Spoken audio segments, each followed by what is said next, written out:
Vote গ্রহণ কর্মকর্তাদের প্রশিক্ষণে ব্যয় হবে ১৫০ কোটি টাকা। সচিবালয়ে ফ্যাসিবাদের দোসরদের রেহাই দেওয়া হবে না বললেন প্রেস সচিব। নিখোঁজের ২৪ ঘণ্টা পর বিজিবি সদস্যের লাশ উদ্ধার।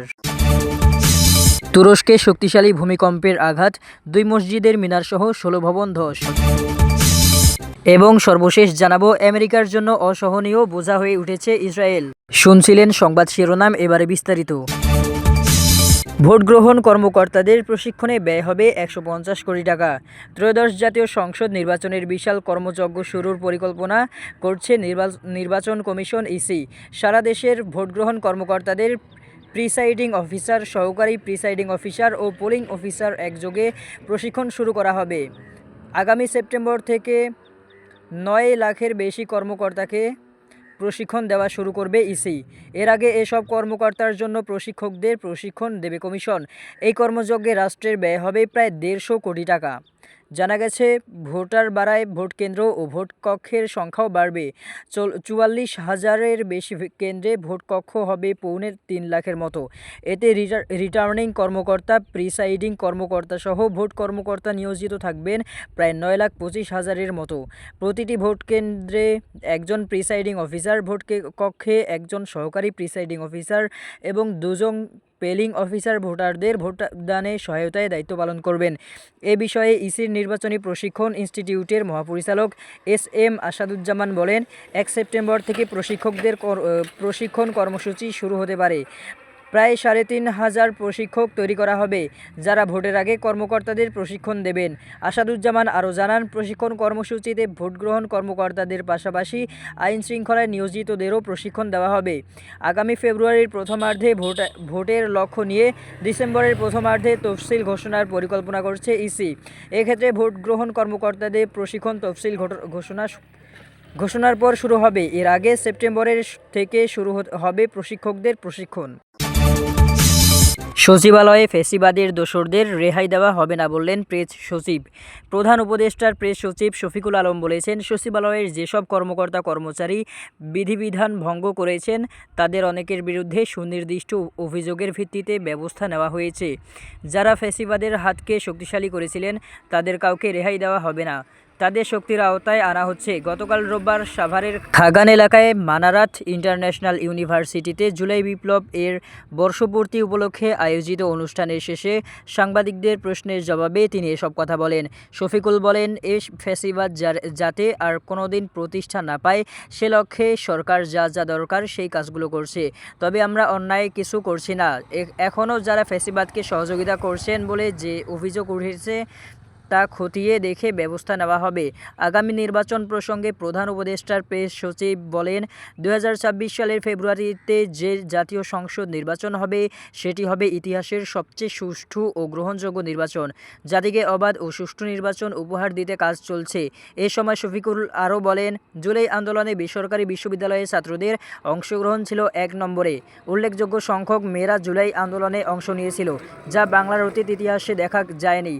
যত প্রাণ ঝরছে, তার প্রত্যেকটি খুনের বিচার করা হবে, একটাও বাদ যাবে না।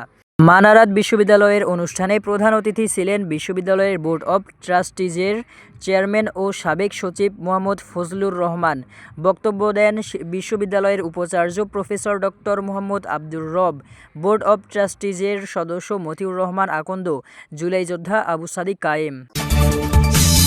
নিখোঁজের ২৪ ঘণ্টা পর বিজিবি সদস্যের লাশ উদ্ধার। সিলেটের নিখোঁজের ২৪ ঘণ্টা পর এক বিজিবি সদস্যের লাশ উদ্ধার করেছে পুলিশ। রোববার বিকেল ৫টার দিকে সদর ইউনিয়নের আহারকান্দি আমবাড়ি পন্না গ্রাম পিয়াইন নদীর তলদেশ থেকে তার লাশ উদ্ধার করা হয়। বিজিবির সিপাহী মাসুম বিল্লাহর গ্রামের বাড়ি নেত্রকোনায়। জানা যায়, স্থানীয় ডুবুরি নূর মিয়ার নেতৃত্বে বিজিবি সিপাহীর লাশ উদ্ধার হয়। পাশাপাশি তুস্তাপুর ফায়ার সার্ভিস ও civil defence station team, BGB team, জনপ্রতিনিধি, এলাকার গণ্যমান্য ব্যক্তিরা সহযোগিতা করেন। উদ্ধারের সময় উপস্থিত ছিলেন সিলেট সেক্টরের sector commander colonel Mohammad Saiful Islam Chowdhury এবং সিলেট ব্যাটালিয়ন ৪৮ বিজিবি এর অধিনায়ক লেফটেন্যান্ট কর্নেল মোহাম্মদ নাজমুল হক। এর আগে শনিবার ৯ আগস্ট বিকেল 4:30টার দিকে সদর ইউনিয়নের আহারকান্দি আমবাড়ি এলাকায় ভারতীয় চোরাই পণ্যবাহী নৌকা থামাতে গিয়ে বিজিবির নৌকার সঙ্গে ধাক্কা লাগে। এতে উভয় নৌকা পানিতে ডুবে যায়। এ সময় অস্ত্রসহ পানিতে ডুবে নিখোঁজ হন বিজিবি সিপাহী। গোয়াইনঘাট থানার ভারপ্রাপ্ত কর্মকর্তা ওসি সরকার তোফায়েল আহমেদ জানান, বিজিবি সদস্যের লাশ উদ্ধার করা হয়েছে।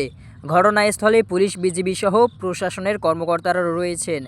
এ ঘটনায় কেউ আটক না হলেও নৌকা ও চোরাই সুপারি বিজিবির হেফাজতে রয়েছে। তুরস্কে শক্তিশালী ভূমিকম্পের আঘাত, 2 মসজিদের মিনারসহ 16 ভবন ধস। তুরস্কের উত্তর পশ্চিমাঞ্চলে বালিকেশির প্রদেশে 6.1 মাত্রার এক শক্তিশালী ভূমিকম্প আঘাত হেনেছে।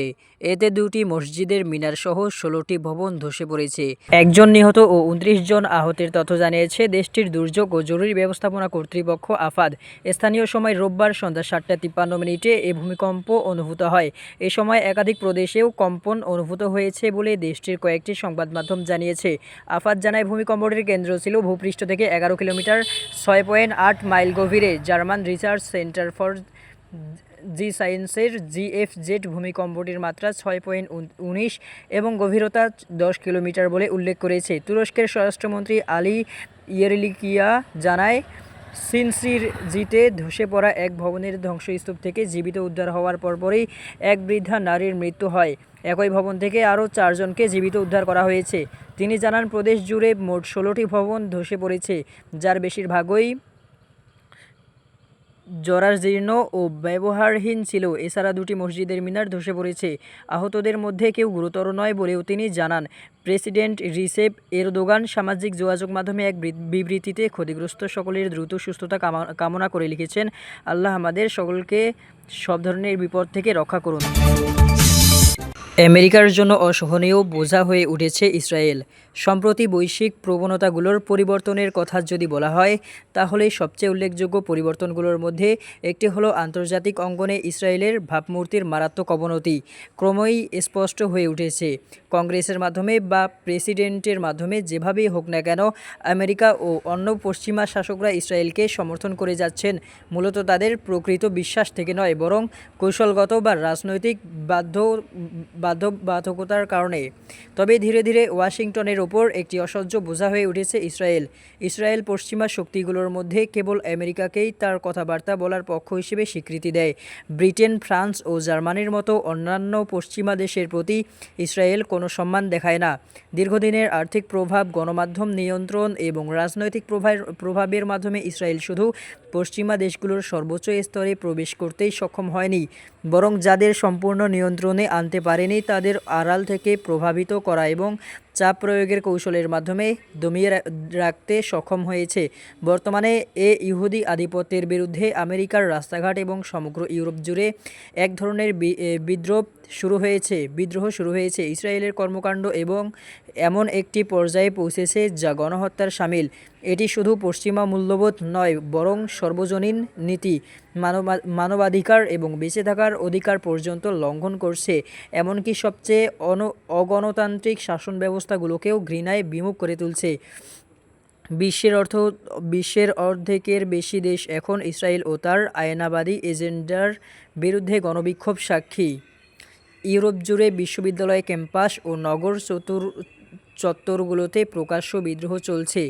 তবুও প্রতিবাদের প্রতি ইসরায়েল সম্পূর্ণ উদাসীন হয়ে রয়েছে। দর্শক, এই ছিল সন্ধ্যা 7টার সর্বশেষ। পরবর্তী সংবাদ রাত 9টায়।